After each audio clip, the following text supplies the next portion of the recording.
Hey guys, welcome back to the AJ Analysis channel and another live stream. We're finally back in the rhythm of streaming on a regular basis. Today, as you can see in the title and thumbnail, essentially a part 2 of what we done last week. So last week we went through the Manchester United squad, the starting 11, and kind of assessed some of the areas that we felt the squad needed to be improved and the kind of order of priority of those players as well. We'll come back to this in case you guys want to change this. But today what I want to do is kind of bring you guys some recommendations of some different players for some of these different positions.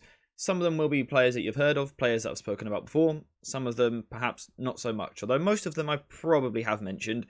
But that's basically the plan for today's stream. But before we get into that, get in the comments, or get in the chat I should say, and let me know how everyone is doing. Matt, Chad, Corey, good to see you guys. Hope you're all well. Corey and Matt, those red badges, they do look good, don't they? They do look good. Chad soon come next month with the red badge, I'm sure of it. How is everyone doing? How are we feeling? Manchester United finally back this weekend. What's happened in the last week since we last streamed? Board level stuff, basically. Not as in boredom, as in backroom stuff and things like that. There have been changes there. What have you guys made of what's been going on behind the scenes? It does look like we're actually starting to get a structure. Davidson saying, hello AJ, please improve my day. It's been ultra crazy. Well, I'm sorry to hear that your day's been stressful or crazy or whatever. Hopefully this stream can bring you something, a bit calmer, but also brighten up your day a little bit. Good to see you, mate. Hope you're well. Hope you're well. Corey said, AJ, why are Rashford and Bruno there? Rashford and Bruno are there simply because we can only, fix so many matters at once. This is what we came up with on, was it Friday's stream last week, I believe. We done a poll eventually, and we decided we needed a centre-back, and a striker if we could sign 3 positions this summer, the striker being a backup striker. And then we said if we could sign 4, maybe 5 positions, we would then go to a right winger and then a right back. And like I said, we can change the order of that if you guys want to, but this isn't a long-term rebuild as such. This is more, hang on, let me move this that way.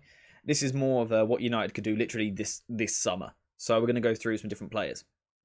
Hello AJ, hope you're well. I am very well, thank you very much. I hope you're good too. Good to see you in the stream, mate. I hope you're well. Do you guys agree with this priority? Like I said, it is what we came up with on stream, I believe, although my memory may be letting me down a little bit.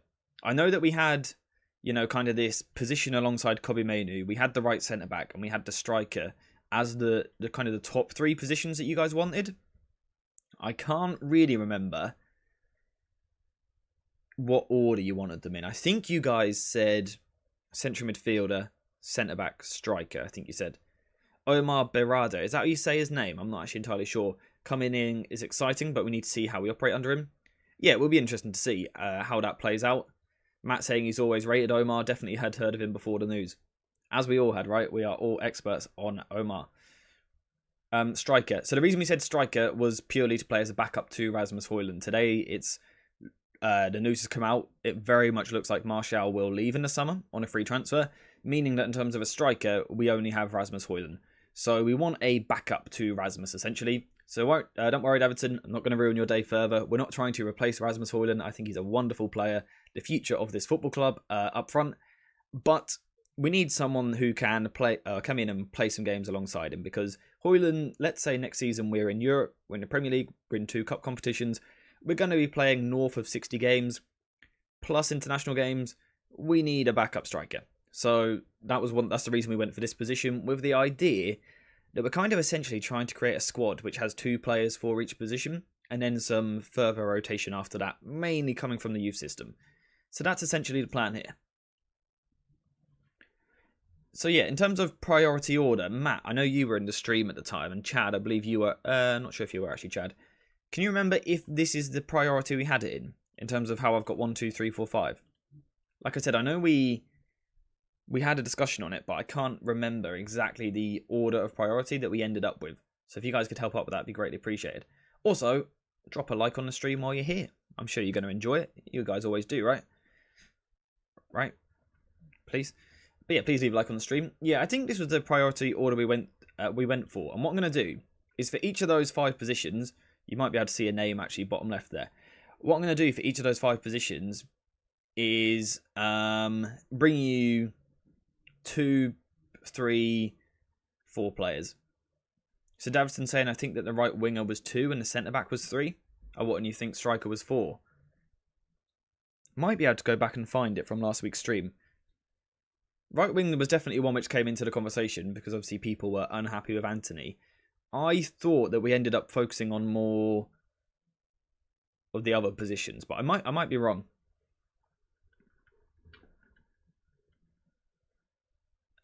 Corey, might be a bit more specific. Ewan saying that was what we decided. What, the one I've got on the screen it is, or the one that Davidson said? Personally, centre back number 1. Yeah, I think the centre back, the right centre back position, and that other midfielder, I think those are the 2 priority positions.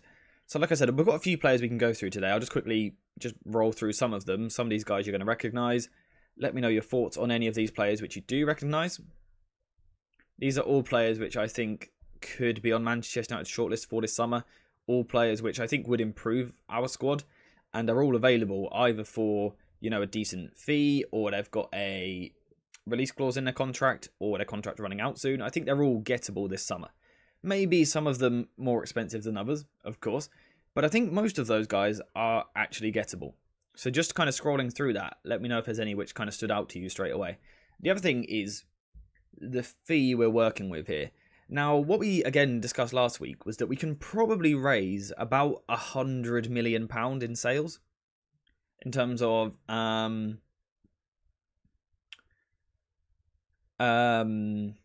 Sancho being one who could go. I'm not saying he definitely will, but could go.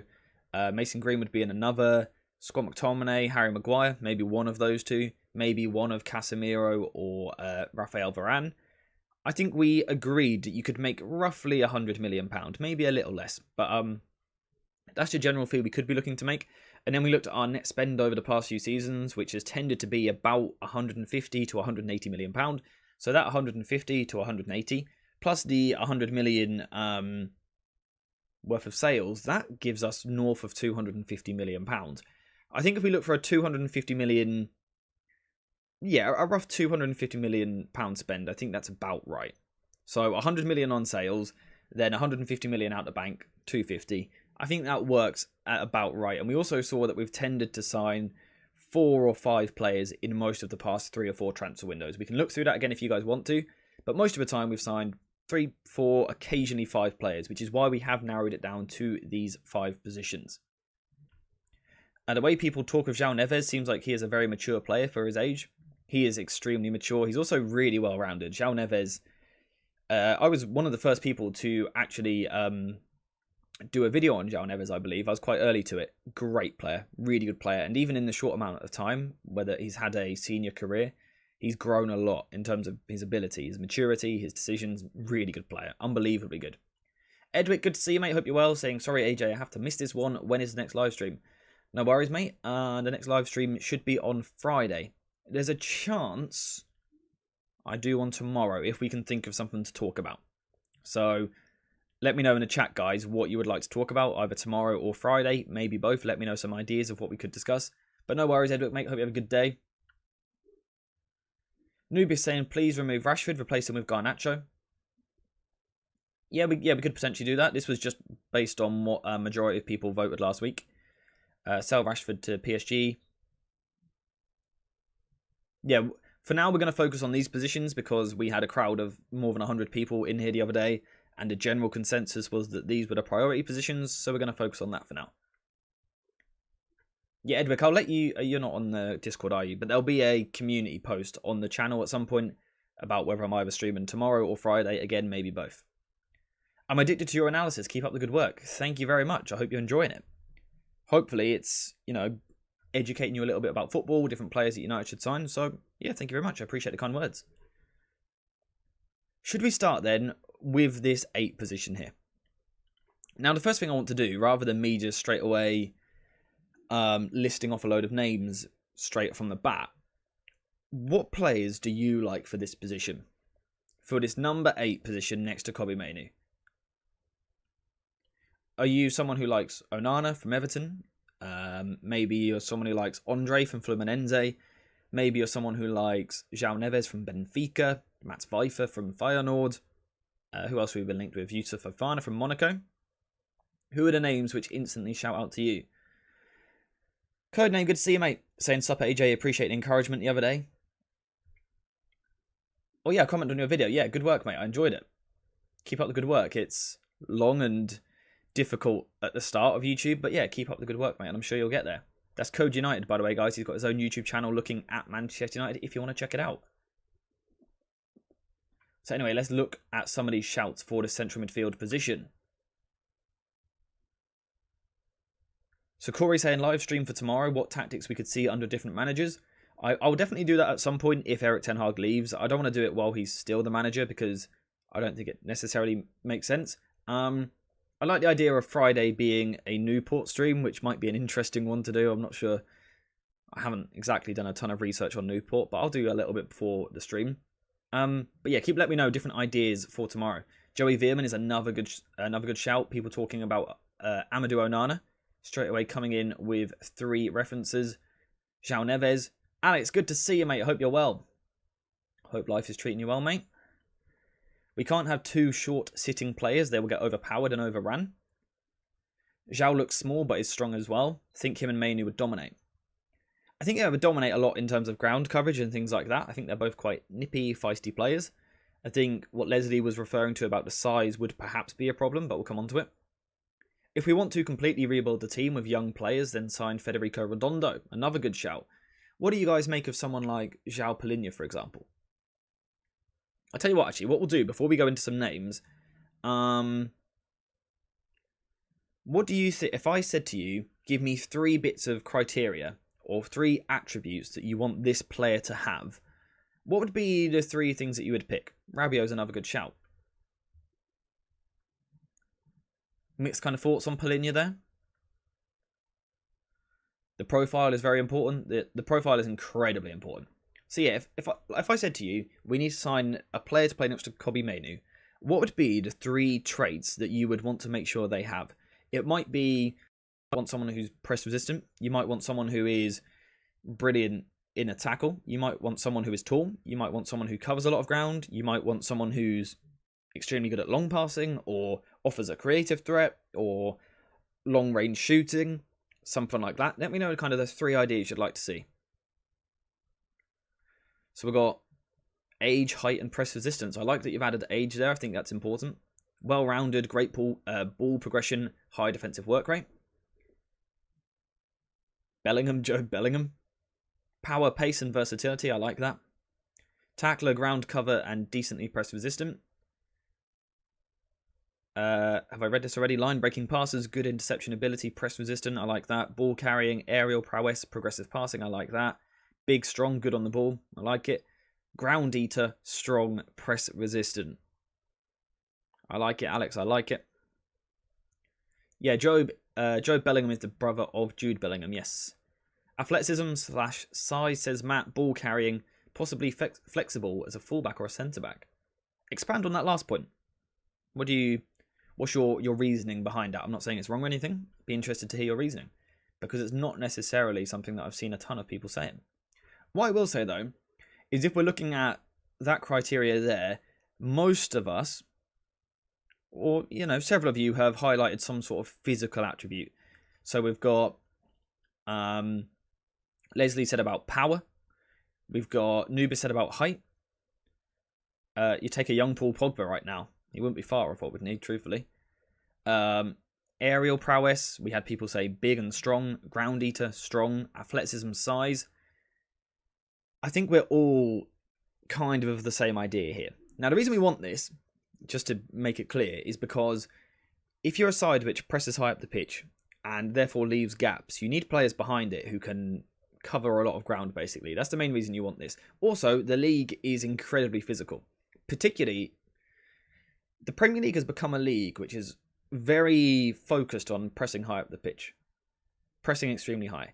And as a result, I do believe the next evolution, how teams will look to combat this, is by playing long. It's something I've spoke about a lot. It's why I was happy with the signing of Onana and also Højlund. It's something which City have started to do a little bit more. Ederson long to Haaland. It's something which Arsenal do. Raya going long to Havertz. It's something really important. And United don't really have the players to deal with that at the moment. Lisandro Martinez, not great in the air. Shaw's okay, but in a wider position. Kobbie Mainoo has done well, but he's not the tallest presence. We don't know who we're going to have at right centre-back. So we probably do need a number 6 here who can win some of those aerial duels for us. Shaw is always injured. Would you move Lisandro Martinez to the left back so that Ten Hag can play with 3 at the back and then sign 2 new centre-backs? Possibly. I haven't actually looked into Lisandro Martinez at left back yet. We spoke about it in the last stream. I still need to look into that. So yeah, when I know more about it, when I'm more educated myself, hopefully I can then bring it to you guys. At the moment, I'm not sure. Of course, it seems like that's what Arsenal want to do with him, but I'm not sure. Matt saying, I think when we've looked over the squad before and tried to figure out who to bring in, flex player that covers multiple positions has made a lot of sense. One of City's strengths right now, in my opinion. Yep, I think spot on. I think that's a completely fair point. Be interesting to think what sort of player could tick that box. None spring to my mind instantly. Would be interesting to look into though. Kobbie Mainoo isn't bad in the air. He is more physical than people think. Yeah, I think he is. I think he's more physical than I personally expected. He's also better in the air than I personally expected. I still think you could do with someone just a little bit taller next to him, though.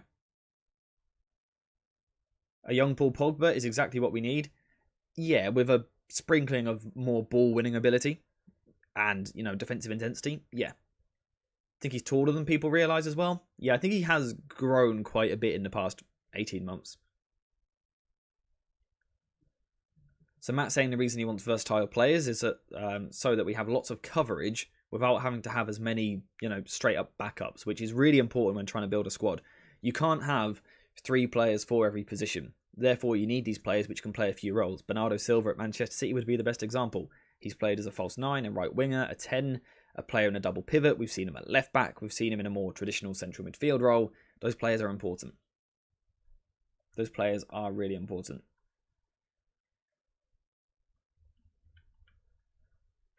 Chad, what are you waffling, mate? Just trying to catch up in the chat here 1 second. The Busquets regen would be ideal. Push Kobbie Mainoo further up. Yeah, so I like the idea of Kobbie Mainoo being pushed a little bit further forward. But what I also like is the fact that he does want to drop deep and get on the ball. I think that's important as well, which is why, for me, logically, it makes sense to pair him with someone who wants to do similar. They don't have to be the same profile, but just in the sense that sometimes Kobbie drops deep, but the other guy pushes a little bit further forward. Sometimes it's the other way around. Sometimes they are both playing next to each other. So I don't know that I want a true specialist 6. I think I do prefer a player who, like you said, is a little bit more versatile and can play a few different roles in midfield, particularly under Erik Ten Hag. We know that he really likes rotations in his build-up. So having these players which can, again, be the double pivot. At times, one pushes further forward, then another time it's the other one. I think that is important. We need to grow that so we can find our identity, and I think Onana can help us. I completely agree. Our team is not good enough for someone who is set in their position like Palhinha is. Fair point. Vifer makes so much sense to me. He's probably in my top 3. You'll see that shortly. You think João Neves would be great for that? He would definitely be great for the whole idea of rotations. He obviously does not bring the height that we're looking at, but yeah, there's probably a way you can make it work. AJ, do you think that Kobbie Mainoo, the pace, will be a problem as an 8? Personally, I don't think so, no. I don't think it's handy to have, but I think if you're intelligent enough, you can get away with it. You don't have to be super quick as long as you can still cover ground reasonably well. And I think Kobbie Mainoo can, as long as he isn't left isolated out wide. You don't want him defending out wide isolated because I think he struggles a little bit more. Which again is why, from a defensive point of view, I want to put a ball winner next to him so they can take up more of the defensive responsibility. Less so on Kobbie Mainoo. Press resistant in a Declan Rice kind of way. Yeah, so not all about dropping the shoulder and getting on the turn. More about using your size and your power a little bit more, but also passing under pressure. What are Ten Hag's tactics actually? Perhaps a conversation for another day. Javi Guerra, a good shout. He ticks a lot of those boxes. Tall, strong. I see him as someone who plays a little bit further forward, but I haven't watched that much of him, so you might have more of an idea than what I do. AJ, if the tactics were spot on, do you think we'd be in the top 4? Let's have a think. I think would be in the top 5. Spurs have done better quicker than what I thought they would under Postecoglou. So I think would be 4th/5th. I think tactically we've got the squad to be 5th in the league, absolutely. Pushing 4th if other teams dip a little bit. Hopefully that kind of answers your question. Anyway, in terms of the 3 that I like for this sort of role, which we've just described, there's Amadou Onana. Ibrahim saying, just joined in on the stream. What did I miss? Essentially, we're going through the positions which we discussed in the last stream. The positions which we thought we needed to strengthen in the coming transfer window. Now we're looking at different players for those roles. And at the moment, we are starting with the central midfielder. You think we'd be above Villa? I think Villa's squad is probably a bit better, to be honest. Villa do have a really good squad, and they are a very good side. I think individuals, I think we have the better players still. For example, I think we have better at centre-back. I think we have much better forwards. Perhaps depth-wise, we're better than Villa. Villa have built a strong team, but I still think if you got our tactics right, we could be above them, personally. They have a lot of quality, Villa, but I don't think they have that stardust like we sometimes have with Rashford, which we often have with Bruno Fernandes, that sort of thing. Do we really need Frenkie de Jong? Personally, I don't think so anymore. I always wanted him before, but now I think Kobbie Mainoo can do a similar job in a different way, and that's who we should go with. Madhu, good to see you, mate. Hope you're well. Ibrahim, I hope you're well, mate. Good to see you. Yeah, I think Villa just lack that stardust, if you know what I mean. In terms of where we'll actually finish this season, not so sure. Imagine Frenkie with Kobbie, though. The on-the-ball play would be incredible. The press resistance, the ability to carry the ball forward would be scary. But I think defensively it would have weaknesses which would be difficult to mask in a Ten Hag system. AJ, I hope I haven't missed much. We're just discussing the central midfield position at the moment, who we would like alongside Kobbie Mainoo. Amadou Onana. Right up there. Right up there. Mats Weifer, another one, and Yusuf Fofana, I think, is another decent option. Now, what I want to go back to is the fact that in the last stream, we said we probably can sell about £100 million worth of players. You know, Sancho, worth quite a lot of money. Mason Greenwood potentially getting a fair fee. Maguire, McTominay, contract running down. Casemiro, Varane. Who was the other one we said about as well? Anthony, for example. I think we could attract around £100 million in sales. Then consider the fact that typically in the past 3 or 4 seasons, our net spend has been around £150 million, sometimes a fair bit higher. I think trying to spend £250 million is about right. So consider that. Fofana, probably, in my opinion, about £30 million worth. His contract expires not this coming summer, but the one after. So if you go for him in the summer, he will have 12 months left on his contract. He could be affordable. Strong ground cover, ball winner, decent passer on the ball. I do want to watch him more. Weifer, probably a little bit more expensive. Longer contract, but coming from the Eredivisie, a league which isn't, made of money exactly. They do accept offers for slightly cheaper. Cockchu left them for about £25 million last summer, and he was their most creative player at the time. I think Weifer's going to cost you around £40 million. And then Onana, I think Premier League tax, the fact that he's got a big contract, the fact that several clubs are probably interested, I think closer to £65 million. What do you guys reckon from those 3? Is Kobbie similar to Busquets? No, I think they're quite different in their profile. I think Rodri is closer to Busquets. Thuram of Nice. Thuram's another decent shout. Frenkie in now would be the Ibra/Martial situation all over again. Would steal Kobbie's thunder massively. That's actually a really good point. We do have to be careful when we're signing central midfielders that we're protecting our young talent coming through. And in my opinion, Kobbie Mainoo is going to be what we need for the future. So, yeah, I'm not worried about signing Frenkie de Jong anymore. Once upon a time, I definitely would have loved him at the club. But now we've got Kobbie Mainoo. I don't think we need it. We've also got the likes of Mason Mount, Eriksen, so I don't think we need it. Højbjerg, good player. I don't think he eats the ground up in the same way that these 3 do. In terms of Physically, of course, Onana is the best. He's huge, he wins a lot of headers, he covers a lot of ground, long legs, good in a slide tackle. Viper is more about his engine and ability to get up and down the pitch. Not quite as big as Onana, but not many players are. Fofana is then more of this kind of tanky midfield. Different options here. Locatelli would be another really good suggestion as well. Yep, a player which I've said about a few times. Great player. How about you guys? What do we reckon for this deep position to play alongside Kobbie Mainoo? What do we reckon? We've got, like I said, I think right now this would be my top three, with Locatelli being the other one, but I don't think he's really gettable. Xhaka, not the profile we need really in my personal opinion. How is Casemiro and Kobbie going to play in the rest of our season? I might cover Casemiro's return in a few days' time. Pardon me, I do apologise. If it's not Locatelli, then Onana. I mean, if we could get Locatelli, I'd take him, but I don't think we'd get him. Yeah, I think we'd struggle there. De Zerbi... Oh, sorry guys, I just dropped a pen. De Zerbi can convince Locatelli.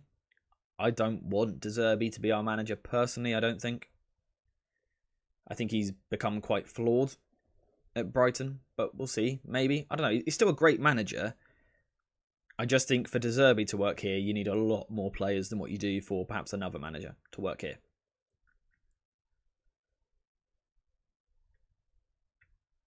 So what do you guys reckon out of these guys? João Neves? João Neves is still a great player. He just doesn't, I don't think, tick the box of what we want and would cost about £100 million. Brighton's players are injured, to be fair. Yeah, so I mean from a tactical point of view, I think they're a little bit flawed and I think they're a little bit samey. He's starting to make changes, so we'll see with De Zerbi. Right now, I wouldn't want him. See how he tactically evolves in the next 5 or 6 months, then I might want him. But right now, I wouldn't want him for this United job. Nico Gonzalez of Valencia is a decent shout. I'd need to watch him a lot more. Who can manage United after Ten Hag, according to you? I don't know at the moment, I'll be honest with you. I'm looking around at different managers and things like that, but right now, I'd be lying if I said I had the answer that I'm happy with.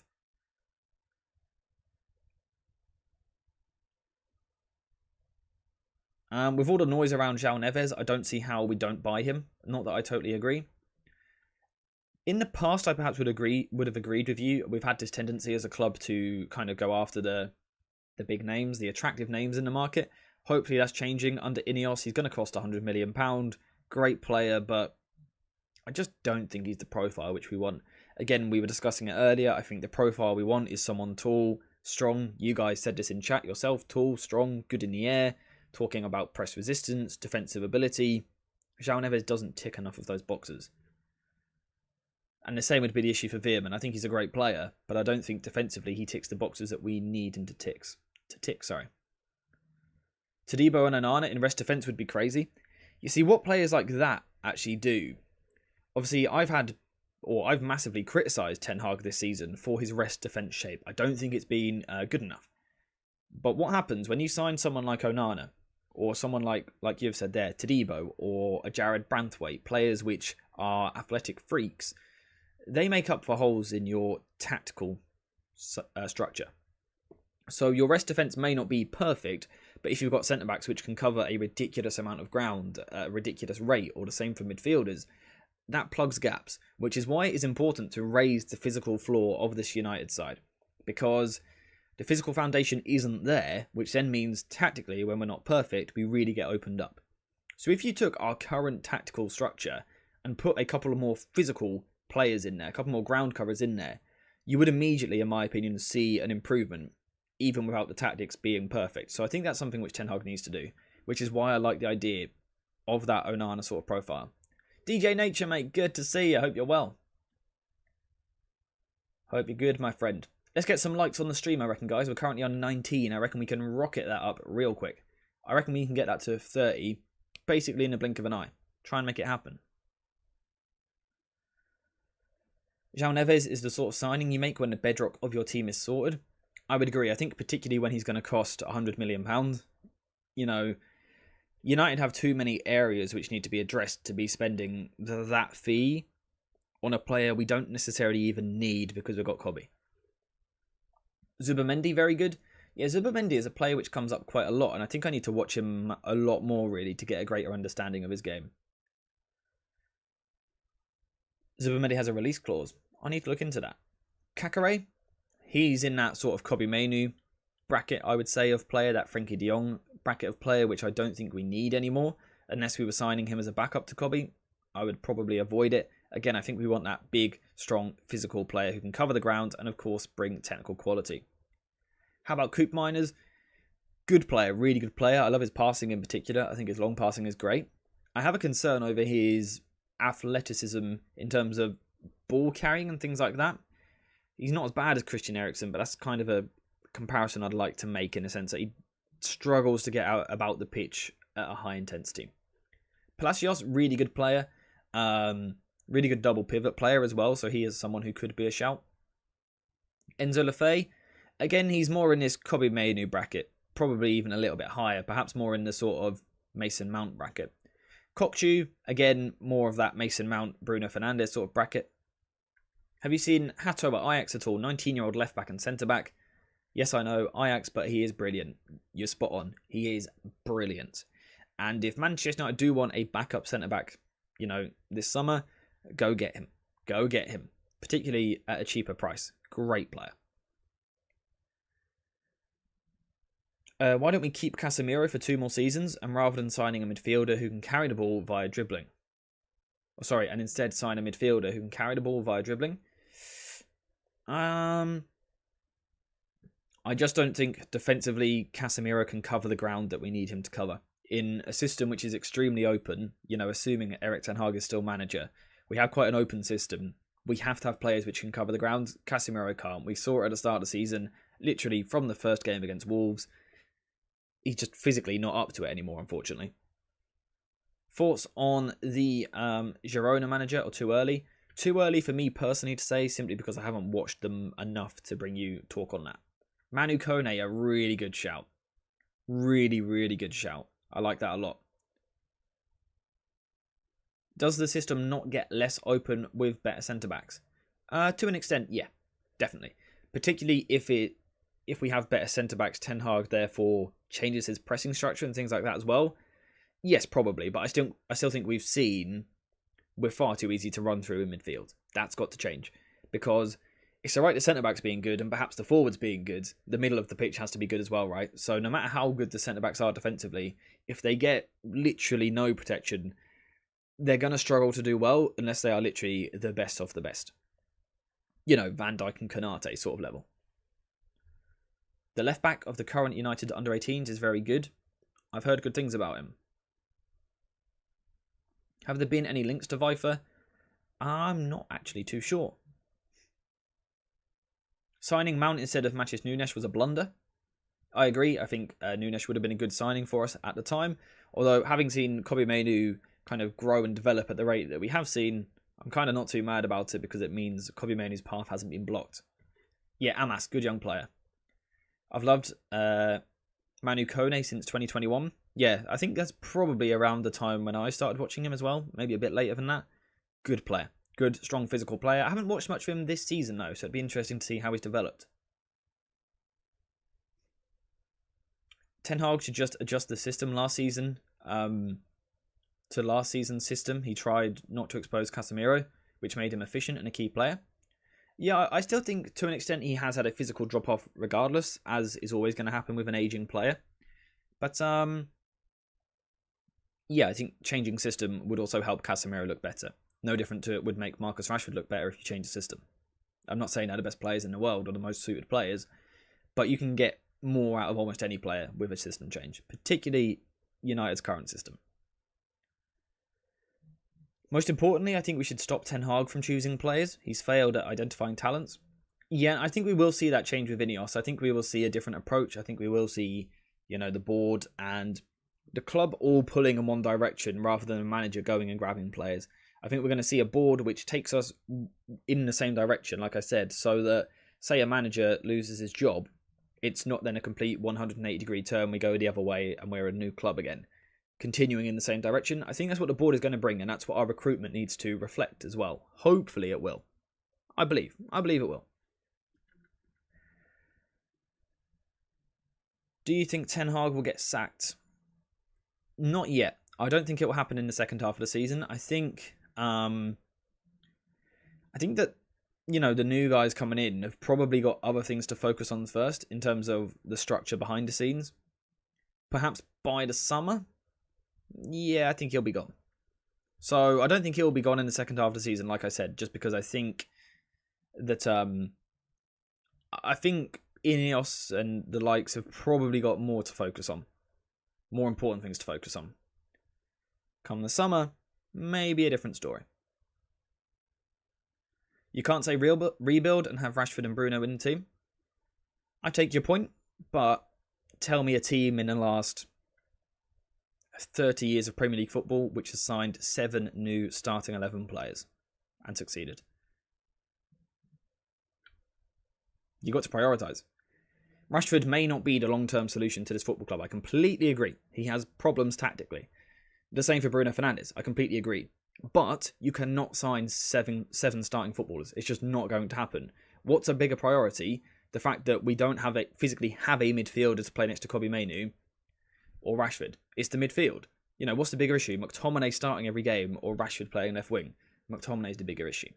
So I agree that Rashford and Bruno Fernandes, in terms of the rebuild overall, perhaps need to be addressed at some point. But I just don't think, in a world where United will probably sign 4 or 5 players, I don't think they're in the top 4 or 5 priorities. I just don't.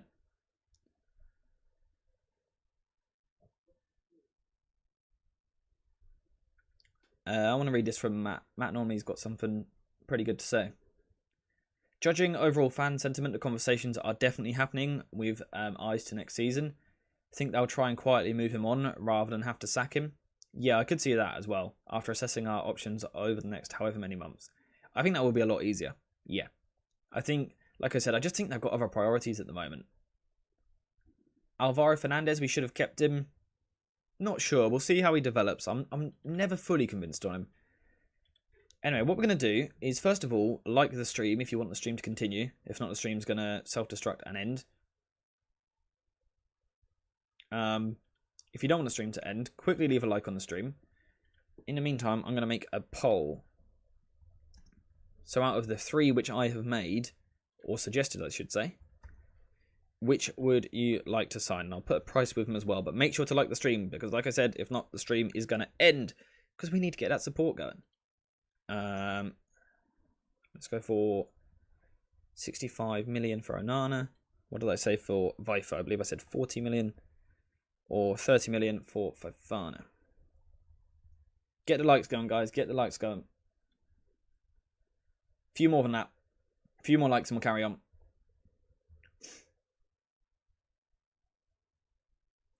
Yeah, Matt's right, by the way. There's a fire and we need to put it out with likes. Like the stream. Like the stream. Get it to 50 likes. Do it. Like it. Like the stream, guys.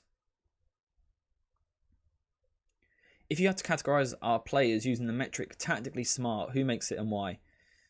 You put me on the spot a little bit there. Probably not as many of them as what we would want. You know what, we got up to 40 likes, so I'll give you guys a poll. And we'll come back to the like goal soon. Because we can get that higher than that for sure. Anyway, so if we were to sign a 6/8 in the summer, and I was to suggest Onana, Vifer or Fofana, who would you want? AJ, do you believe Shaw is good both defence and attacking? When he's at his best, yes. For him to be at his best, he needs to go a spell without being injured. Madhu, who would you go for instead? I should have put another option realistically, shouldn't I? Yeah, I perhaps should have put an other option. Let me know in the chat if it's someone different that you want. Let me know who it is.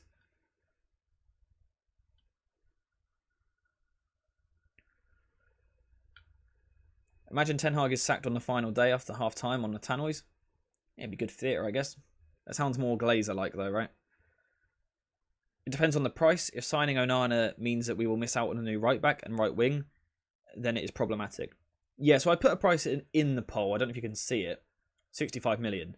I think that's about what he would cost. And like I said, I think we can allow ourselves roughly a 250 million budget, maybe a little bit less. Perhaps 240 million budget. So take that into consideration. We don't want to splash all our cash on just one player. Think about trying to build, like we've said already, 5 different players we want to sign here. Try and think about spreading the money. Manu Kone, if the price is right. The fact that a couple of you guys have said about him, what I might do is revisit that, do some scouting in the second half of the season and bring you guys a video.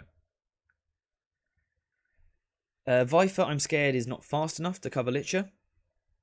Yeah, fair point. And Onana, is he good enough in possession? I think Onana is the sort of player where you would see his possession game improve the second that he went into a more possession-orientated side. I don't think he's ever going to be a specialist as such, but I think if you ask him to play a role of, letting Kobe Mainu kind of dictate the play with perhaps more touches, Onana being there to perhaps carry the ball forward rather than always passing, things like that, I think it works, personally. Boubacar Kamara? Great player. I wanted him on a free transfer before he went to Villa.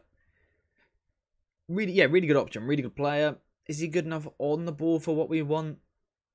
Perhaps I'd need to see more of him in the second half of the season to see how he's developed in the past 2 years.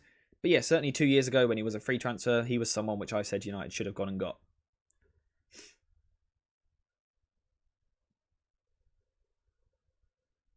Onana already does that for Belgium.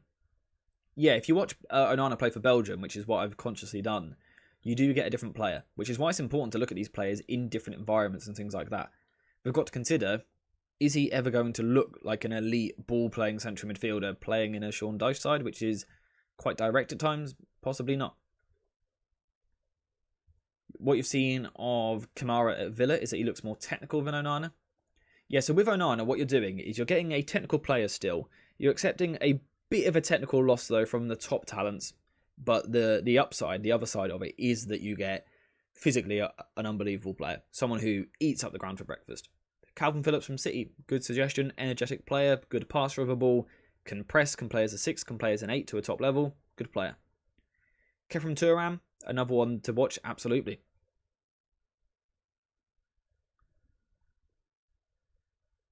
Manu Kone is your choice, but if not, then Vifer. What do you guys reckon Manu Kone would cost? Make sure to keep voting in the poll, guys. I'll leave it until we get to 35 votes, I reckon. Yeah, Calvin Phillips, by the way, I don't want him. That was someone else's suggestion. 42 million, you reckon, for Manu Kone? Do you know what his contract situation is like? Like I said, I haven't followed him recently. Let's get a few more votes on this poll, guys, and then we'll move on to the next position. Also, by the way, guys, apologies if I'm missing anyone's chats. There's a lot of you guys talking at the moment. If you want to guarantee that I see your message, you can use a super chat. You can donate however much you want. It can be literally like 99p, I believe. Go as low as you want, as high as you want. But it guarantees that I see your message, and I will read your message out if you send a super chat. I'm trying to read as many as possible, but I can't get to all of them. So if you want to guarantee that I see your message, use a super chat. It works. Kone's contract is until 2026. So you're not going to get him super cheap contract based just yet then. Matt saying we need a unicorn of an athlete, really. 6 foot plus, strong with an engine, and smart and technical and versatile. Onana does tick most of those boxes. All of those boxes, I would argue. This can go on for days. There is no rebuild with Rashford, Bruno and Andre Onana in this team. Again, I understand your point. Perhaps in the next couple of windows they need to be addressed. But we've already said we need these 5 positions to go sign another 3 more. Again, tell me a side which has succeeded in the past 30 years by signing 8 new starting 11 players and have all gelled in the first 2 seasons. It doesn't happen. So you have to prioritise. The whole point of everyone going, it's not a rebuild if we don't do this.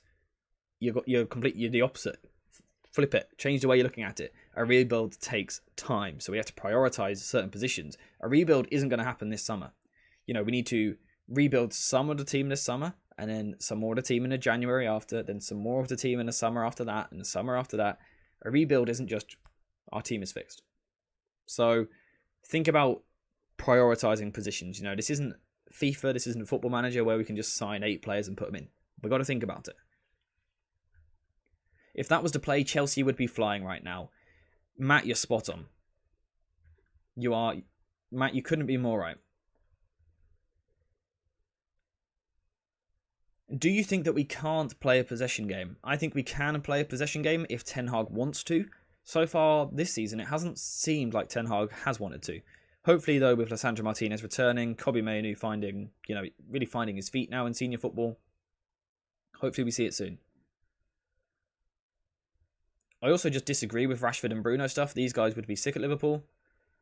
Yeah, I think I'm of the opinion that if Rashford played for, let's say, Everton right now, we would sign him this summer, and everyone would want him. But hey ho.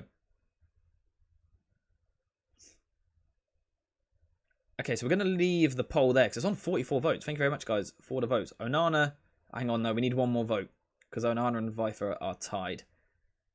We need one more vote to help towards our summer rebuild. One more vote, guys, one more vote. The second it switches one way, I'm going to end the poll. Guys, get in the poll, because currently it is split. We need one more vote in the poll. There we go. End the poll. Thank you very much, whoever that last person was. Thank you to everyone who voted. As always, YouTube has failed to add up percentages. Not sure why it always does that. But anyway, it looks like Onana has won it. So let's consider what he cost and keep that in the back of your mind when we're going on to the other positions. So we're saying we can spend about £240 million. And so far, we have spent 65. Let me just write that down. We need 2 space-eating midfielders in the squad.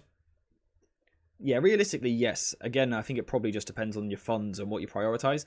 Would you rather a second midfielder, or would you rather a right winger, for example? It's about what you prioritise. Again, this isn't necessarily, apologies, what I would do. This is what was voted for last week. These 5 positions. And I don't think it's far off at all. I'm quite happy with it. So, yeah. Again, we've got to consider a rebuild over a couple of years rather than just this summer.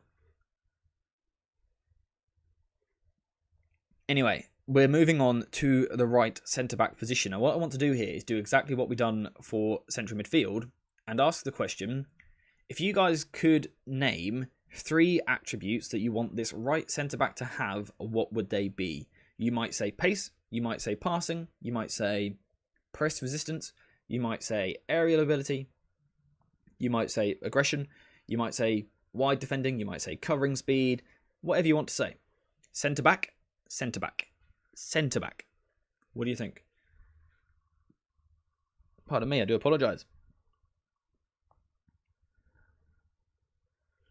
What Bruno does is risk-taking. All the players other than Kobbie, Højlund and Garnacho are poor and can keep up and read Bruno's game. Yeah, I think what you would see with someone like Bruno, just to make my point on this, I don't think he's, in 3 years, what we want in midfield, personally. But I do think in the short term, he would look a lot better with a better side around him, a more physical side around him, which, when he loses possession, if the side has a better rest defence unit, counter-press unit, and more physical profiles in those roles, you win the ball back much quicker, so losing possession doesn't look so bad.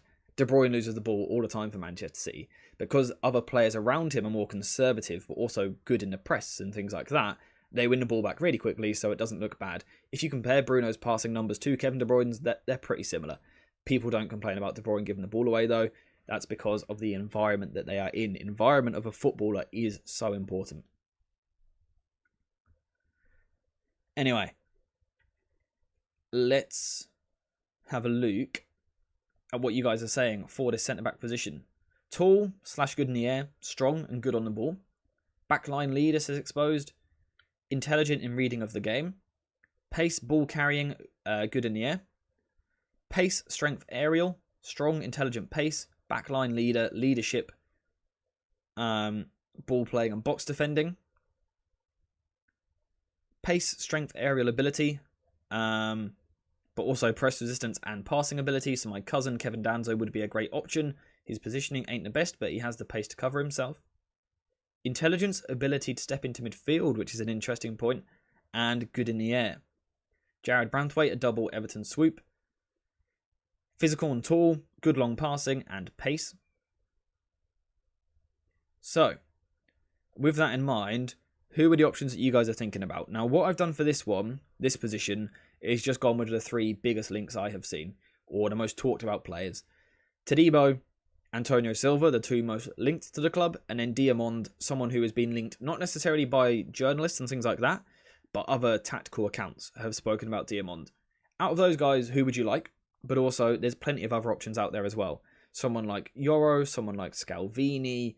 You could go for Danzo, for example, like Courier said. There's loads of others.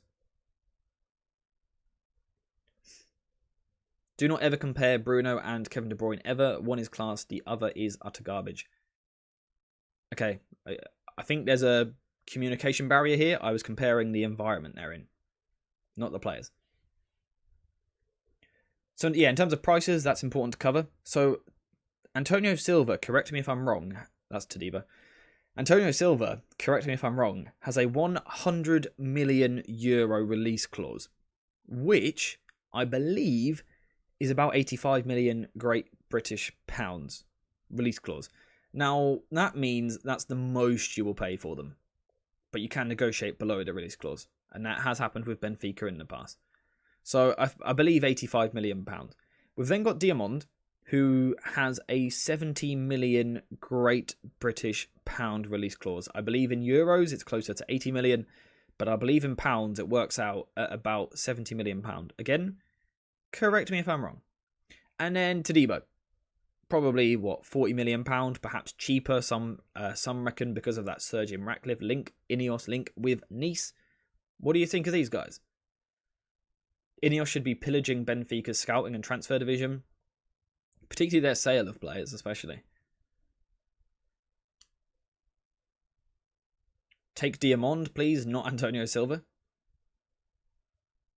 100 million release clause factory at Benfica. It really is. It really is.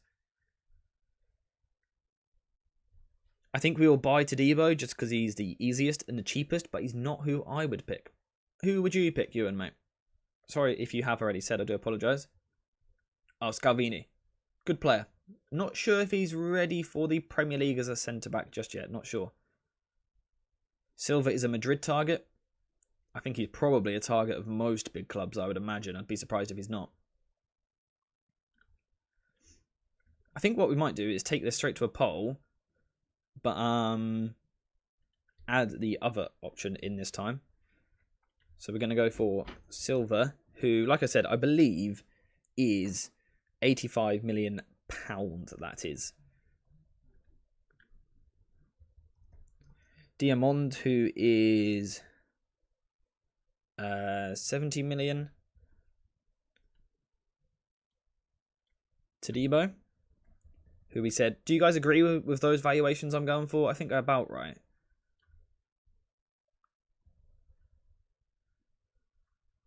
We need a defender who can also score goals. Interesting.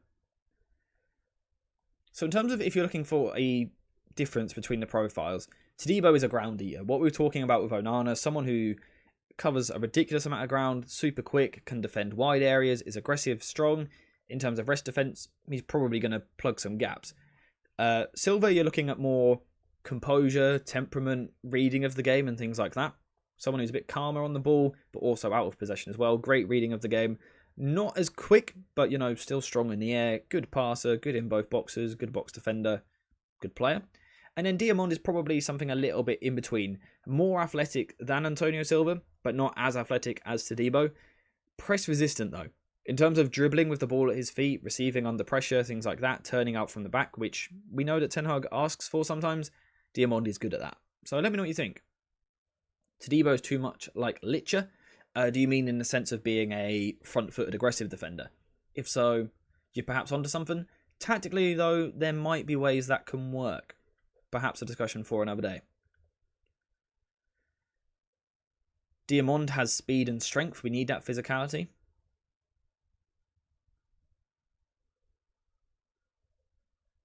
Because they're both aggressive. Both being aggressive can work because of how Ten Hag's system is set up. But I do agree that in the ideal circumstances, you probably don't go for two aggressors. I do think Ten Hag could. More on that if we come to it. As much as a cheeky Todibo under-the-table deal would be great for us, I like that Sir Jim Ratcliffe and Ineos seem to be respecting the footballing integrity and not just shafting Nice for an easy win with the fans. I agree. I think it's got to be done properly. I don't think we can just go spend 5 million on Todibo and everyone goes, meh, it's fine. They own the club. It's fine. It's got to be done properly. Financially, of course, yes, Todibo is much cheaper and going to save you a lot of money. And if you do want to sign 4 or 5 players, maybe even a 6th player, saving that money, half the price nearly of the other guys, that is a lot of money to save as a whole nother footballer.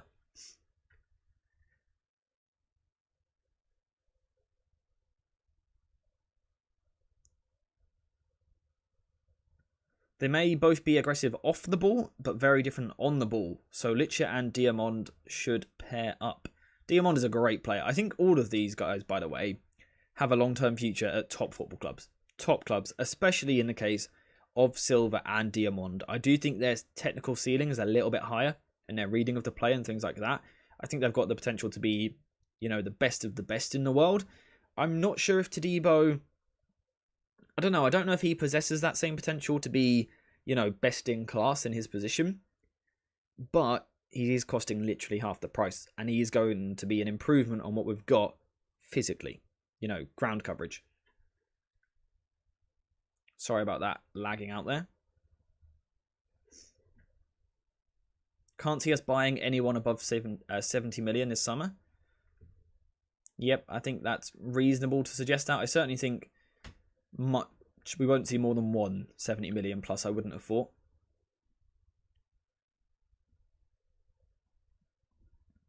Two aggressive centre-backs work because they're good at their jobs.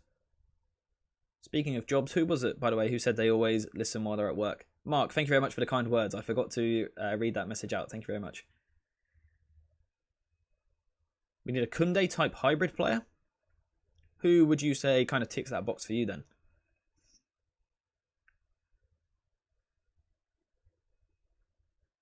I think during the summer we can forget about getting a striker. Well, apparently it's what Ten Hag asked for the day he joined. Was a striker, but 2 strikers, a starting choice and a backup. So we still haven't seen that. I really don't think we will buy 2 players at 65 million plus. Not if we want 4 or 5. I think we'll struggle. I could see 1 player being that sort of price range, not 2 personally. Get Ten Hag on screen. Look at that beautiful man. Midfield and defence are what we need to focus on. Yeah, if you are going for a striker, you're going for a budget option, I think.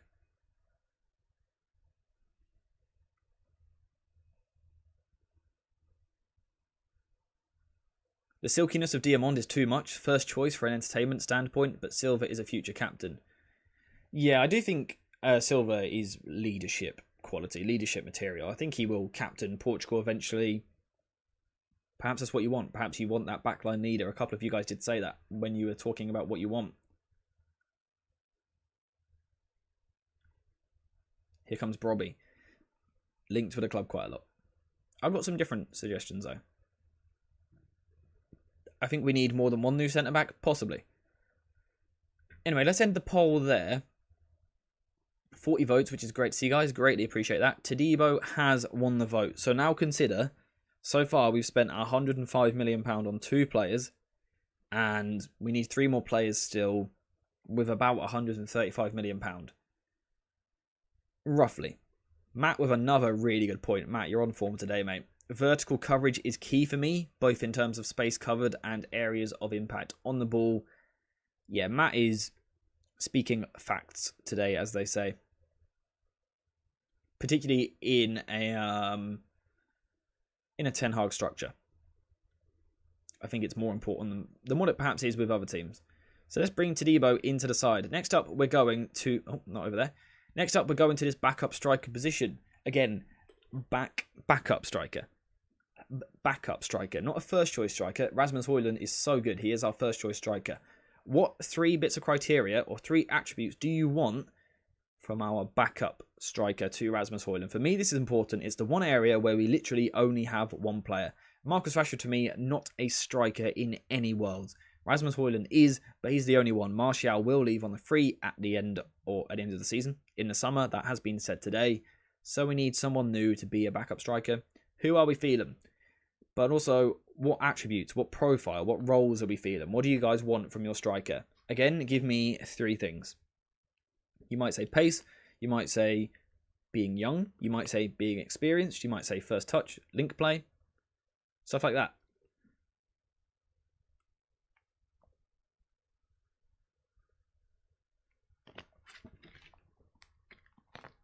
Again, do you want a striker who is very similar to Højlund, so that when he comes from the bench you get the same thing? Or do you want a slightly different profile so you can swap it about a little bit?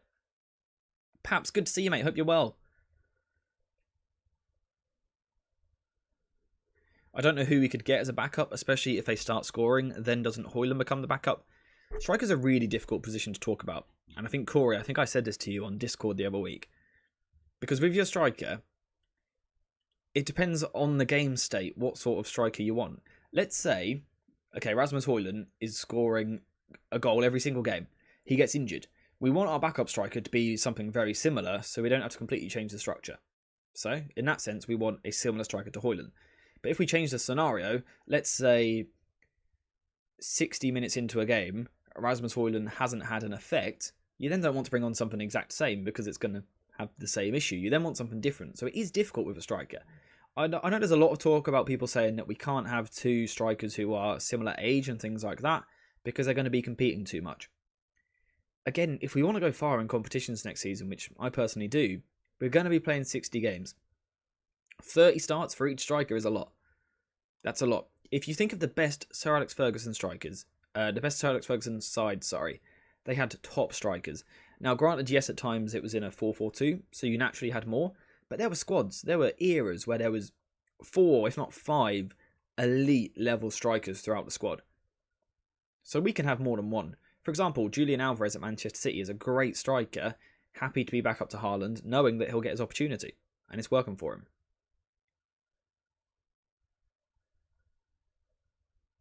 Haaland and Alvarez, both at City, for example, yeah, both at an age where they both expect to play. You've got Gakpo, you've got Jota, you've got Darwin Núñez at Liverpool. They all expect to play up front. You can have 2 strikers. Absolutely, you can. People talking about Ivan Toney. The problem there would probably be the cost. I think it would be extremely expensive. In terms of a few options, going to go with the expensive option here. And my thought here was homegrown. That was my thought here. There's been talks of that. We could lose McTominay, Maguire, Sancho, Greenwood. Those are homegrown talents. We need to replace them. Solanke could be an option. He's not someone who would demand playing first-team football, but he would offer something similar to Rasmus Højlund, being a good target man, better than Højlund in that aspect. Good goal scorer so far this season. What's he going to cost, though? Quite a lot of money, I would imagine. North of 45 million, potentially. Another option, and got a release clause, Benjamin Sesko. £43 million. Currently playing for RB Leipzig. Now, what you're getting here is not the complete package. He's not fully made it as a striker. He's still young. He's still quite raw. In the same boat as Rasmus Højlund a little bit. If you have both of them, does it stunt their growth? Let me know what you think. But for £43 million, you're getting yourself an £80 million striker in a couple of years. So, again, let me know what you think. And then also, Xerxes. Currently playing for Bologna, and his release clause, I believe, is £35 million. Again, not complete, again, quite young, but if we are going with that Sir Alex Ferguson mould from a few years ago, they always had top strikers. 3, 4, 5 top strikers at a time. United can have 2. City do it. Liverpool do it. We can have 2 strikers. I think that's perfectly fine. So let me know what you think.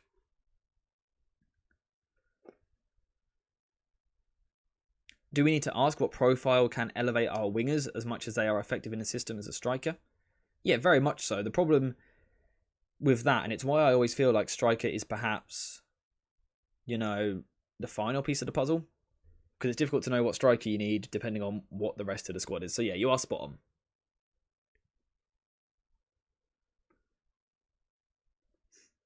I say we break the bank and get a ruthless striker who is also complete. Lois Openda. What do you reckon it cost? Mohammed, good to see you, mate. Hope you're well. I mean, it was literally the final piece for City. Exactly. I still think Rasmus Højlund, we had to sign him, because if not, we would have gone into this season with no striker. So I have no issue with that. But I don't think it's necessarily top priority, which makes it quite difficult. Physical height of this team is a big issue. I agree. I think you can make up for that with certain other things, ground coverage, things like that. But you are correct that we do need to increase the height, the average size of this team. Sesko had a chance to sign for United, but he didn't want to come and went to Leipzig. I also think the club thought they were further along than they were.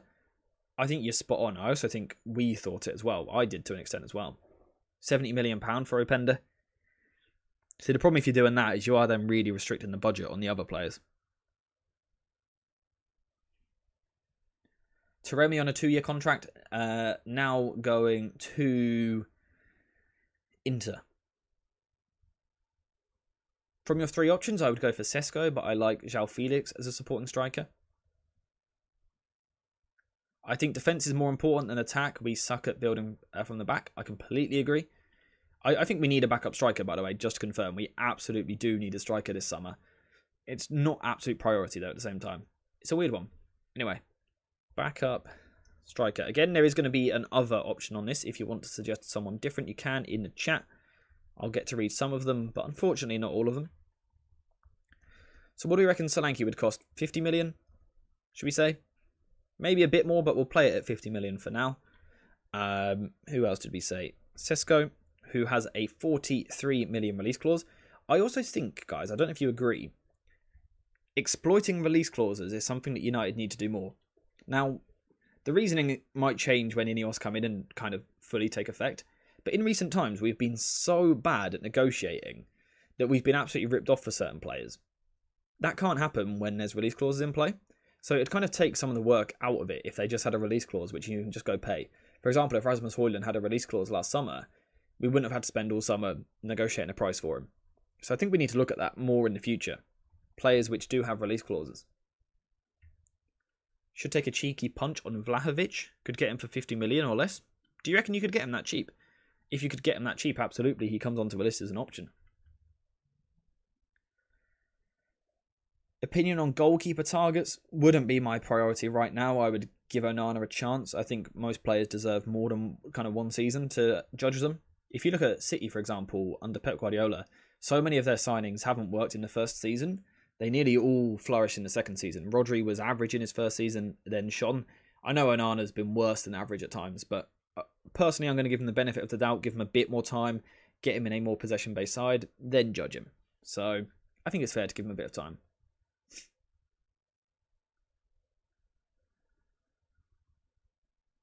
Edison made so many mistakes in his first season. Exactly. And again, we didn't sign Onana because we thought we were getting the best shot stopper in the world. We signed Onana because we thought we were going to get a great ball player. We just haven't seen that because this bloke has set us up rather interestingly and we haven't been doing that. So I actually think this guy, as well as injuries, are more to blame than what Onana is for Onana's performances. Why did you leave Garassi out? I'm just not a fan of him personally. Just not a massive fan of him as a player. Think Onana is to Ten Hag what Bravo was to Pep? Possibly. I just don't think we have the financial luxury which City had at the time to get rid of him after one season and go after someone else. So, for me, I give him another season and go from there. Same age could increase the competition, by the way, between two strikers, and that's good. I completely agree. But the boss must be smart to handle it. Absolutely. You've got to negotiate it well between the two of them, balance it out, keep both of them happy. But like you said, that competition is healthy. It's important. Have you given your opinion on Benzema yet? No, I find the Benzema situation interesting. Obviously, anything there is going to be short term. Could we get him in on loan now till the end of the season? Yeah, I wouldn't hate it at all. One of the best strikers on the planet. I think it would be a good move. Financially, his wages, though, would be insane. If we can get him in on loan until the end of the season, I wouldn't mind it at all. But I don't see us getting him beyond that.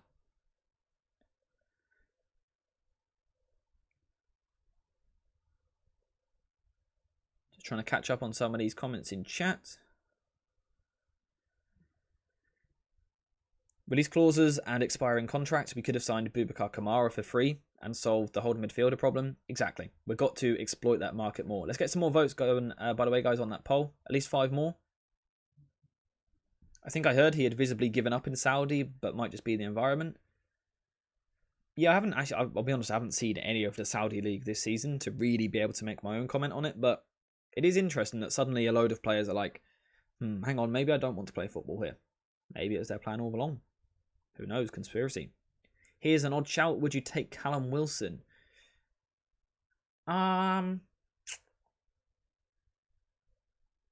It wouldn't be a bad option as a backup striker, to be fair, if you could get him on some sort of cheap deal. I don't know what his contract is like currently. But I do think the Ineos and people like that, I do think we will be looking at younger talents than that. But I don't hate the suggestion at all. According to you, which centre-back we can get? The three we had were Todibo, Silva, and Diamond were the three that we went through. And in chat, we voted Todibo in the end. What about Morata? Again, I just think it wouldn't be awful. I just think there's smarter pieces of business that you could do.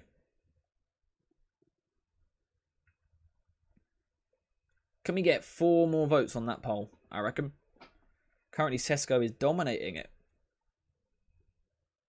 Which is surprising. I didn't expect that. Yoro is also amazing. Yeah, great player.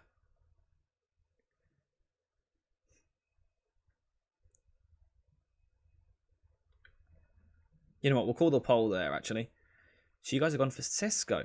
So this is your rebuild with my advice, essentially, guys, is what we're trying to create here. So we're going to put Sesko into the side, which costs us £43 million. So far, we have spent 43, 83, 88, £148 million. So I'm going to give you guys 90 million for these last 2 positions, okay? Which should be very doable. Right wing. Who do you guys want on the right wing? And again, give me some criteria which you want them to fill. So do you want this winger to be 2-footed? Do you want him to be a finisher? Do you want him to be someone who's really good at crossing? Someone who's really quick? Someone who's a dribbler? If I said your right winger can have 3 main traits, what 3 traits would you choose? Let me know what you think. Let me know what you think. So don't give me names just yet. Give me what traits you'd like them to have. Do we really need a right winger? Obviously, we're uncertain because it depends on other positions. For me personally, right winger isn't that high up my priority list, but in chat the other day it was voted quite high. So, well, 4th highest actually. For me, it's not quite as high as that, but I understand why it is. We could see Sancho gone, we could see Greenwood gone, we could see Anthony gone apparently. So in that case, if they all left, then we probably do. We just don't know at the moment. So I understand why you're questioning it. I have also kind of questioned it a little bit, but yeah, who knows? 2-footed versatility in a team player. I like that. Criteria: must be able to beat his man as a minimum. Makes sense. Creative: above average with his weaker foot. Less of an inside forward to complement Rashford, so more of a creator perhaps.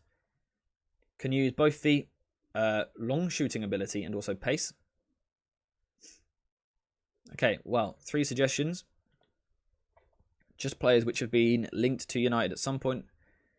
Nico Williams, who is probably crept up in my pecking order to top right winger target for me, overtaking Bakayoko, who is of course another really good player, and then Elise as well. Intricate play, good dribbling and chance creation. So do you guys, just out of interest, do you guys want your right winger to be someone who holds the width more or drifts inside more? Again, it's going to depend on who the manager is, but if it was you making the side, do you want someone who's really hugging the touchline or someone who's moving in a little bit more? Marcus Edwards, another good shout. Yep, done a video on him, was it last night or the day before? Certainly in the last couple of days. Savio's another good player, just not a player that I've watched enough to put him in this list, but he is another good player that I do want to watch more of. Ewan says someone who holds the width. Depends on the right back. Fair point. Okay, let's say it's Dallo at right back, for example. Do you want a right winger which holds the width or one which inverts a lot? Of course, there's always going to be rotations. You'd like someone who can operate in both? Yeah, see, this is the issue that Sancho has had. He's not been able to do the outside work in the Premier League because physically he's not been able to get that separation for one reason or another. Now, in terms of price, I believe Nico Williams, who I'll just put down as Williams, I believe his new release clause is £47.5 million. I believe. I might be wrong, but that's what I've heard, that's what I've read, so we're going to go with that. Someone who hugs the sideline if it's Dallo. Fair point. Bakayoko, I think, is another player who would cost about, 40 million. No, I have not watched Zegrova. Not enough to be able to give you guys a proper opinion on it, unfortunately. Elise is what going to cost 60 million, do you reckon? And then we'll put an other option in there as well. Like so. Bosh. I don't like Elise. I like Bakayoko and Williams. They are my they are my type. 2-footed and fast. Yeah, with Nico Williams, you do get pace, trickery, dribbling. Do a little bit of everything. The only concern I have with Williams, he's a very versatile forward, right? I have a concern that he's another one of these players who is a right winger who's actually better on the left. That's my concern here. He can do both. He's versatile. He can do both. But I do just worry, like we've seen a lot in the past, that we end up signing a player who's actually better on the other side. We signed Sancho for right wing, and then it turned out he's better on the left for us. Just worried about that again. So that's my concern here. If we get Frimpong, I don't think we need to buy one. Yeah, I think you're right there. Do I want Frimpong? Question for another day, perhaps.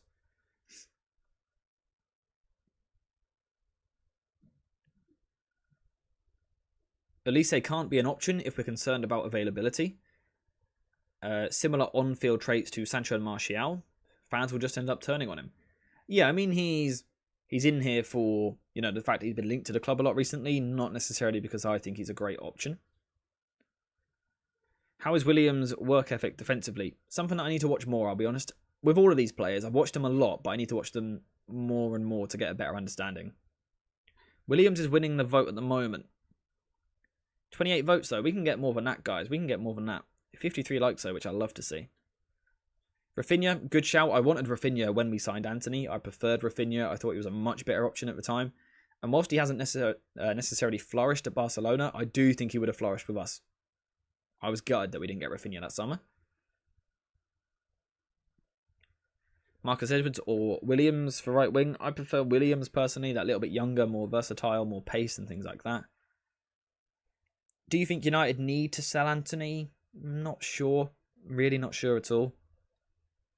What I did find interesting is that some of the talk under the likes of, with Ineos taking over, is that there's going to be far less tolerance, I guess is the word, for players which have been bad for 2+ years.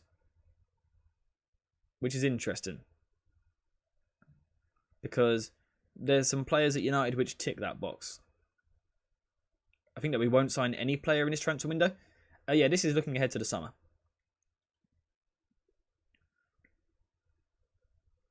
Five more likes, guys, I reckon.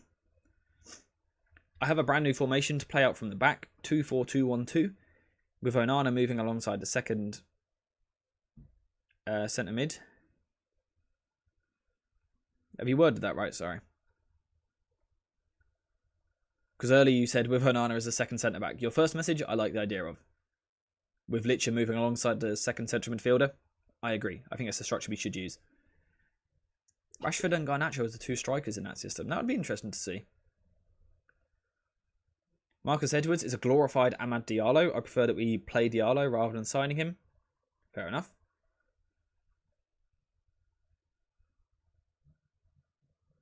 I'll have 25-year-old Edwards because someone younger would mean serious competition for Shea Lacey's come up in a couple of years.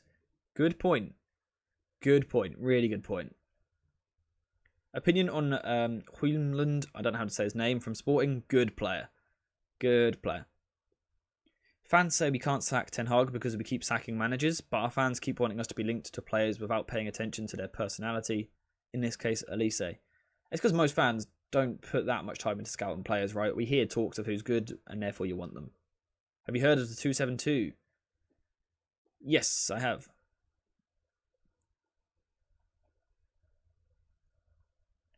I see Amad as a 10 in the long term. I agree. Alright, we're going to wrap up that particular poll there. You guys have gone for Nico Williams. This is why you're not bothered about the right wing position because of Garnacho and Amad. Yeah, again, I'm unsure on how important it is really, but again, it's what was voted for the other day. I don't know how highly I value the right wing position at the moment in terms of priority. I'm not sure. Lastly, right back. Now, I believe when we done a keep or sell stream a couple of months ago now, I believe we ended up keeping Dallo. I believe. So therefore, we need perhaps a new right back to start ahead. Thoughts?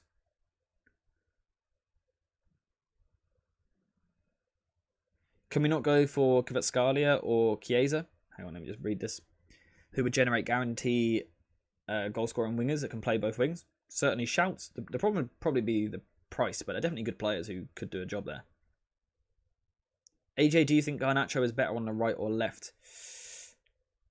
I think he's better on the right at the moment because it simplifies his game a little bit, but I still think long-term he'll be a left winger. I meant Onana moving to centre-back and Martinez up into midfield. Yeah, that's what I thought. In that case, yeah, I like it. Williams would be hard to take from Bilbao. Yeah, possibly. Frimpong for right back. In terms of the right back options I've kind of put forward today, and these are all players that I like. Gertruda. Feyenoord, right centre-back, right back, someone who's going to play a little bit deeper and maybe tuck into a back three, at times invert into midfield. Extremely tactically flexible, great in that way, perhaps lacking in the final third. Mazraoui, all-round brilliant. Technically, he can do everything you want in possession, play in almost any tactical role, understands Ten Hag's system, could be a good move. Defensively, I worry about athleticism and things like that, although he's not slow either. Great player. Bayern linked with a few right-backs recently. Trippier, Mukiele, they signed Lima in the summer and are playing him right-back. Mazraoui might be on the way out. Interesting one to look at. Coyote from Fiorentina, covered him in a video the other day. This is much more of a project signing, a real young player you're looking to develop. And then Jeremy Frimpong, who of course has that £34 million release clause. I think you guys all know about him. Just to go back to Coyote, for those of you that didn't watch the video, great player. Tall, athletic, strong, quick, ball carrier, really good defensively. A bit, kind of in a way, similar to Wan-Bissaka, but more technically secure on the ball. I don't care who we get as long as he can cross the ball. Vanderson for right back. Yeah, I need to watch Vanderson second half of the season more. Onel Martinez. Yeah, of course I can only put so many players on this thing. He is another one. I don't know that he would come in and start though. I think the starters here would be Gertruda, Mazraoui and Frimpong. If you're looking for an immediate upgrade at right back in the starting 11, I think it would be those guys. Let me know what you think though. What about Kasunu? Yeah, again, I just need to watch him more. So I don't want to bring you guys opinions on players which I just haven't watched enough, if you know what I mean. So, again, as I watch them more, then yes, they can come into it. What about your old favourite, Fresneda? Great player. Really good player. Struggling a little bit, though, to embed himself in that Sporting Lisbon side. Hopefully in a few years, he'll make it, if you know what I mean.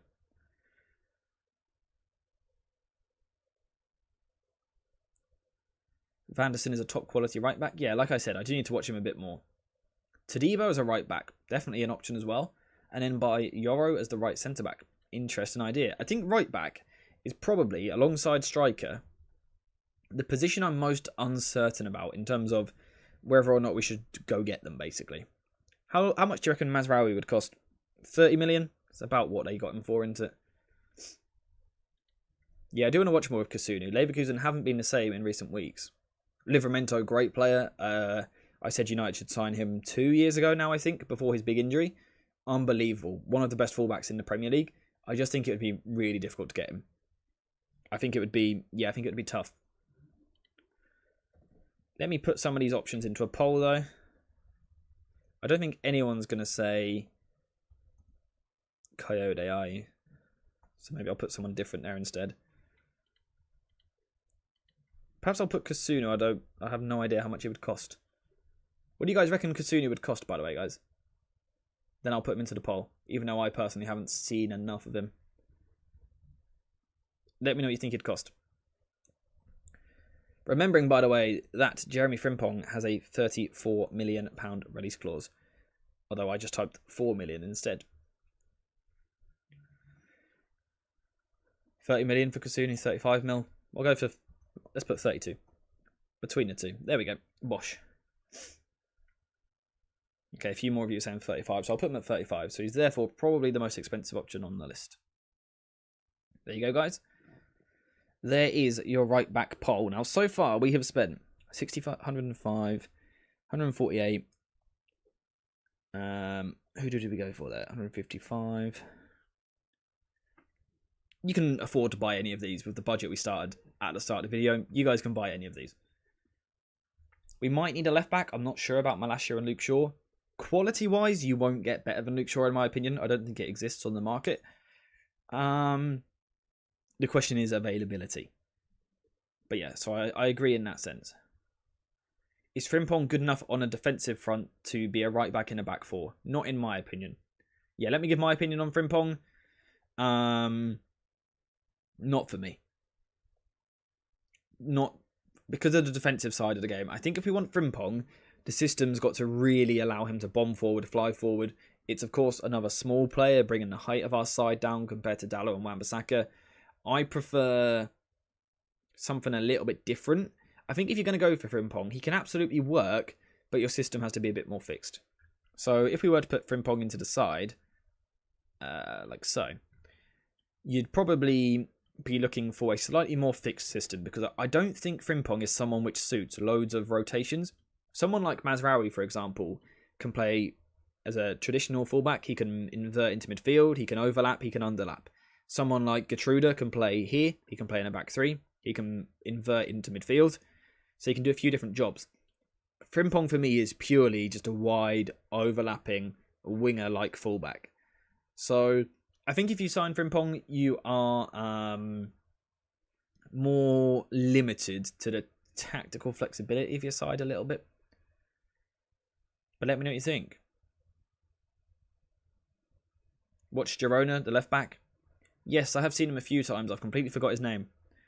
But yeah, good player. Like what Klopp does with Trent. Yeah, so Trent obviously plays a few different positions. I'm not sure if Frimpong does it.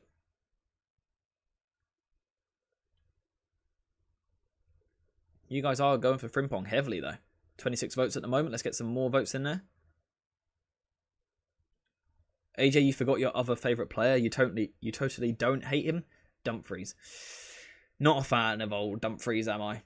Good player, but just not a fan of him. I just think tactically and technically he's quite limited.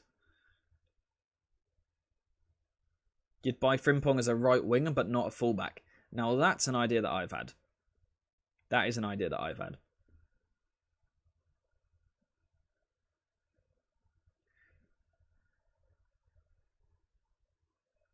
Frimpong is just like buying another right winger.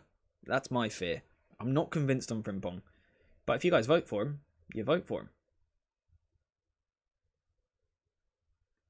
How about some right back, wing back hybrid? Then you are looking more like Mazraoui or Coyote. He ticks that box a bit more.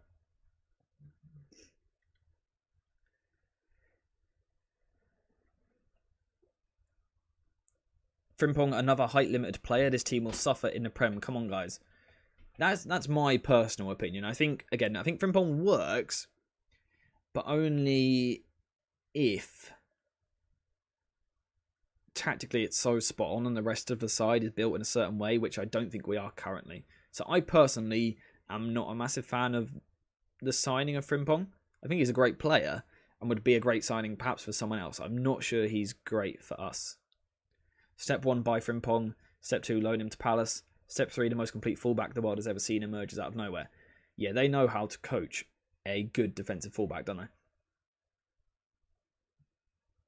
Defensively, Frimpong is a weakness, but I'd still go with Frimpong if we sign Todibo to cover. Fair enough. Like I said, for me, it just reduces a lot of your rotations, but perhaps that's not a bad thing because we probably rotate a bit too much at the moment. Yeah, someone like Kusudu, obviously much taller. Pardon me, I do apologise. Someone like Gertruda, Much taller, much bigger, much stronger. Frimpong would suit Arsenal if they made some tactical changes or used him as a right winger, perhaps. I don't think he'd suit their current right back role. I don't think he could do Ben White's job. Anyway, Frimpong has won the vote.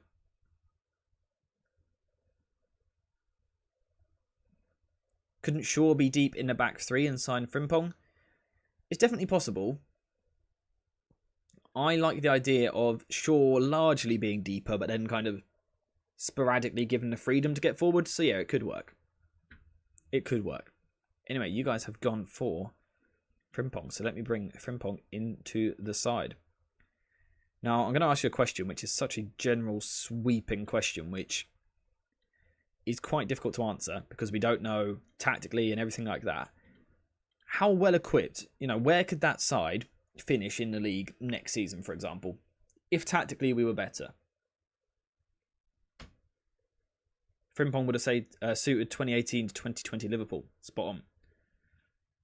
I voted Frimpong, but you've convinced me otherwise. That's fine. It's not necessarily right or wrong, is it?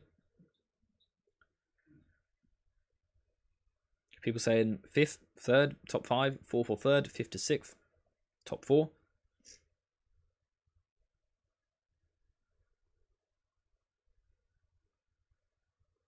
That team is not making top 6. We ain't done a great job of rebuilding it, then, have we? Isn't Kusunu a right centre-back? Yeah, he's a right back where if you signed him, he wouldn't fly forward and bomb forward. He'd be a more tucked one like Gertruda, for example. Under a new manager, 3rd, but under Ten Hag, 6th. Also, what we've got to think about is, do we want, it's a long-term project. What we've done here is we have physically upped the side with Onana, with Todibo, with the pace of Frimpong we've upgraded there. We've brought probably the average wage down, but also the average age down. This side could last for a few years. A ball-playing friendly side. Yeah. The one position I'm not convinced on is right back.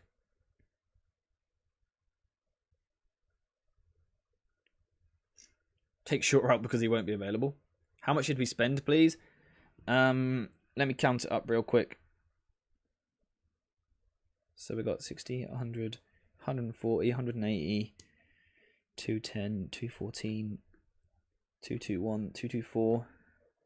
You guys spent just under £230 million, I believe, to make that squad. Bar is another really good shout for right back. I do like that.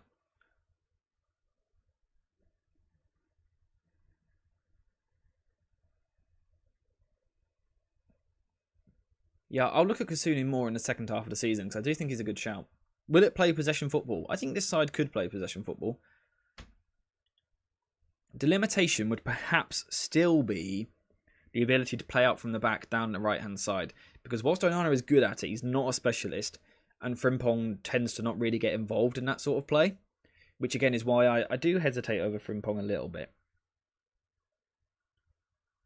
But in general, yeah, that side could build up with the ball quite nicely. Again, I would like a slightly more physical side. Again, perhaps a bigger right back, but that's just my personal preference. I certainly think this side could play the ball between the lines. I think there's the ability to beat the fullbacks on both sides. I think there's ball carrying in midfield, but also the ground coverage, defensive work rate, things like that. There's ground coverage at the back with Todibo, although we would then have to look at Licha after that. There's ball playing ability for days at the back here. Overall, it's a pretty nice side. The rest defense is still weak on counters.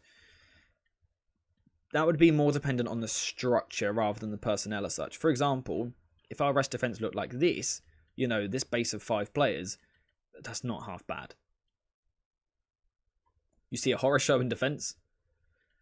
Yeah, I think it would be good at defending transitions and things like that. I'm not sure how great it would be, those situations in games where you're kind of camped in your own box a little bit and you've got to defend your box. I'm not so sure how good it would be there. Would you like Mazraoui? A couple of years ago, yeah, he was the right back I said we should sign for a lot of years. I don't know if he currently suits exactly what we need. Not sure. Again, right back is probably the position which I'm most undecided on. Then it would go to striker. Those are the two areas where I'm really unsure, which is why I've asked for your guys' help today. I don't think there's a point of getting Williams if we play that system. Yeah, also very true. I would argue our right-hand side now doesn't suit, each other that well.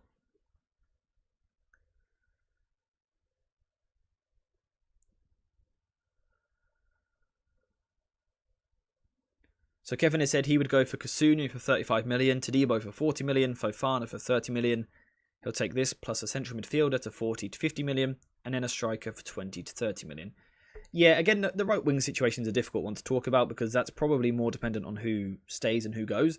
If we don't sell right wingers, we don't need a right winger, and therefore we could invest the money in a backup position somewhere else, perhaps left centre back, central midfield.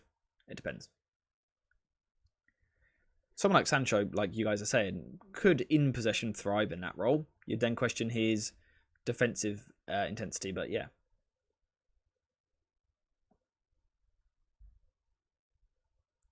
If you don't like Frimpong, I don't think Mazraoui is as fast as him, and Mazraoui also isn't strong, to be honest. Yeah, the point I'm making more there, my issue with Frimpong is that he's not a first phase player. I don't know how much of Leverkusen you watch, but when Leverkusen try and play the ball up from the back, Frimpong just goes high and wide, doesn't get involved at all. I think we need more players which are better at getting involved in the build-up and playing out from the back, and I don't think Frimpong necessarily ticks that box. But again, if you get enough other technical players in these deeper areas, in this base of 5, it can still work, of course. I'm not saying Frimpong would be a bad signing, he's just probably not top of my list.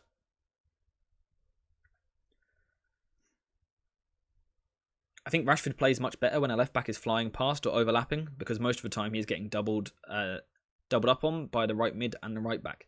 Yeah, I done a video on getting the best out of Marcus Rashford yesterday morning. I recommend you check it out, even if you're not a fan of Marcus Rashford. I think there's some good pointers there on how he can do better in the second half of the season, even if we then sell him.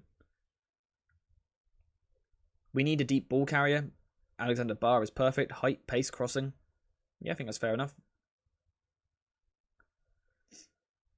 Anyway, unfortunately, I am going to have to leave the stream there today, guys.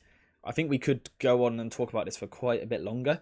If you guys want another stream tomorrow, message me on Discord or Instagram or Facebook or Twitter or anything like that.